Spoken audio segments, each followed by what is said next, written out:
خودی کو کر بلند اتنا کہ ہر تقدیر سے پہلے خدا بندے سے خود پوچھے بتا تیری رضا کیا ہے۔ السلام علیکم دوستو، میرا نام ہے اعجاز یونس اور آپ دیکھ رہے ہیں ونڈر پیپل۔ علامہ اقبال شاعر مشرق، شاعر انقلاب، مفکر اسلام، فلسفی شاعر، جانے کس کس خطاب سے لوگ پکارتے ہیں۔ جس کو جو خوبی نظر آئی اسی حساب سے عام کر دیا۔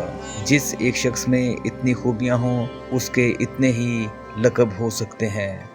علامہ اقبال کو مصور پاکستان بھی کہا جاتا ہے کیونکہ پاکستان کا خواب سب سے پہلے علامہ اقبال نے ہی دیکھا تھا۔ علامہ اقبال نے ایسی شاعری کی جس میں مسلمان نوجوانوں کے جذبات کو ابھارنے کی کوشش کی۔ علامہ اقبال نے اردو اور فارسی میں شاعری کی۔ ان کی شاعری نصف صدی گزر جانے کے بعد بھی اسی طرح قائم و دائم ہے۔ لوگ ان کی شاعری سے بڑا سبق لیتے ہیں۔ ان کی شاعری کو ضابطہ حیات بھی کہا جا سکتا ہے۔ علامہ اقبال 9 نومبر 1870 کو سیالکوٹ میں پیدا ہوئے۔ والد شیخ نور محمد شیخ صالح کی اولاد سے تھے جو سپرو پنڈت سے تھے۔ اسلام سے متاثر ہو کر مشرف با اسلام ہوئے۔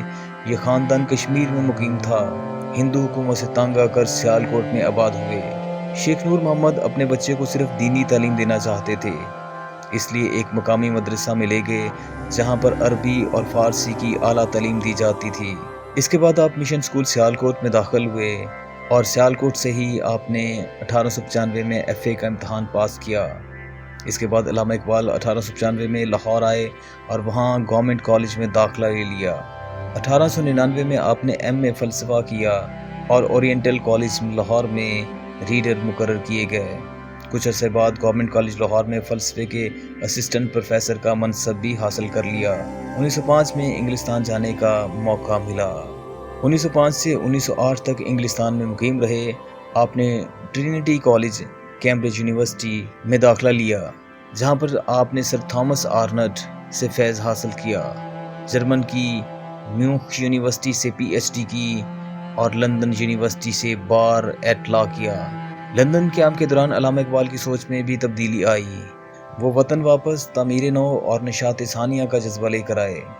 علامہ اقبال نے اپنی شاعری کے ذریعے لوگوں کے دلوں میں اپنا مقام پیدا کیا۔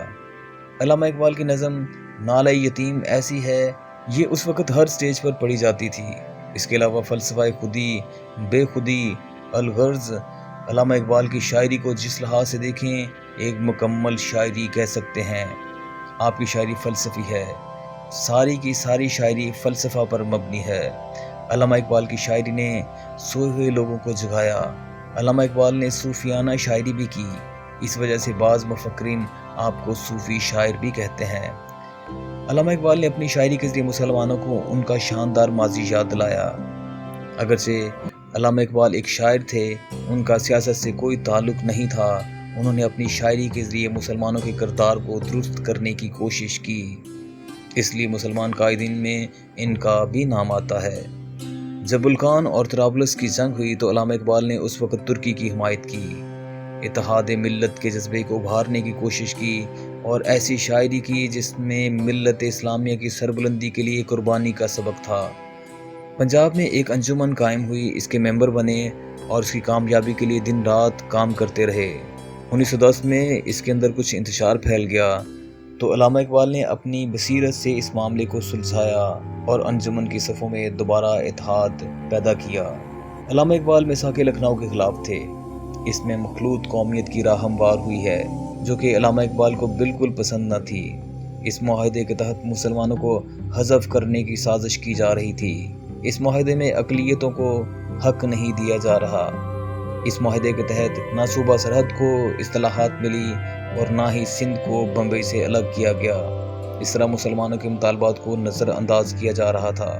مسلم لیگ کا سالانہ اجلاس 1930 میں الہ آباد کے مقام پر ہوا جس میں علامہ اقبال نے خطبہ دیا جو تاریخ ساز تھا اور آج بھی ایک سنگ میل کی حیثیت رکھتا ہے۔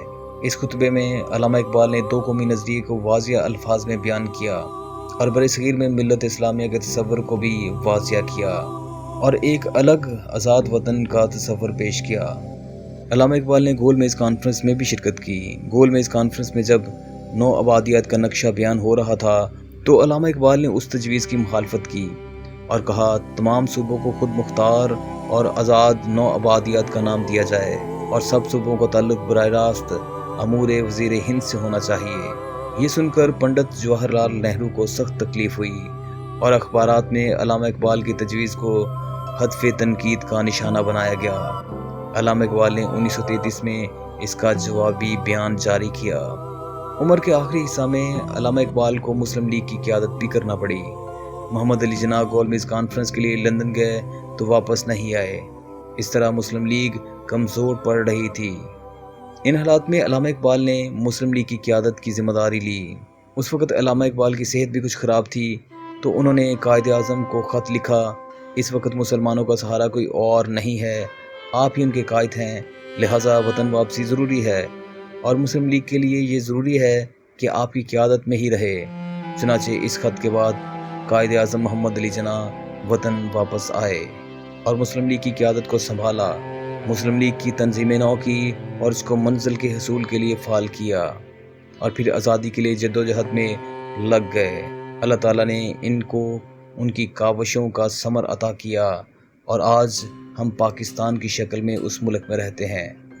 آپ نے تقریباً 62 سال کی عمر میں 21 اپریل 1938 کو وفات پائی۔ آپ کا مزار بادشاہی مسجد لاہور کے بڑے دروازے کے باہر واقع ہے۔ علامہ اقبال کی مشہور تصانیف کچھ اس طرح سے ہیں: اسرار خودی، پیام مشرق، زبور حجم، بال جبریل، ارمغان حجاز، رموز بے خودی، بانگ درا، جاوید نامہ اور ضرب کلیم۔ ناظرین، اقبال کا ایک شاعر و مفکر کی حیثیت سے مقام و مرتبہ اس قدر بلند ہے کہ اسے لفظوں میں بیان کرنا مشکل ہے۔ اقبال جیسی مایہ ناز شخصیت صدیوں میں پیدا ہوتی ہے۔ اقبال کی ذات کو اللہ تعالیٰ نے برِ صغیر کی مسلم قوم کو بیدار کرنے اور اس کی رہنمائی کے لیے منتخب کیا تھا۔ تو دوستو، یہ تھی ہماری آج کی دلچسپ ویڈیو۔ ہم امید کرتے ہیں آپ کو یہ ویڈیو پسند آئی ہوگی۔ اس ویڈیو کو اپنے دوستوں کے ساتھ لازمی شیئر کریں اور ہمیں کامنٹس میں اپنی رائے ضرور دیجیے گا۔ اور ہاں، اگر آپ کسی خاص موضوع پر ویڈیو چاہتے ہیں تو ہمیں ضرور آگاہ کر دیجیے۔ ہماری اگلی ویڈیو آنے تک اپنا اور اپنے پیاروں کا بہت خیال رکھیے گا۔ خدا حافظ۔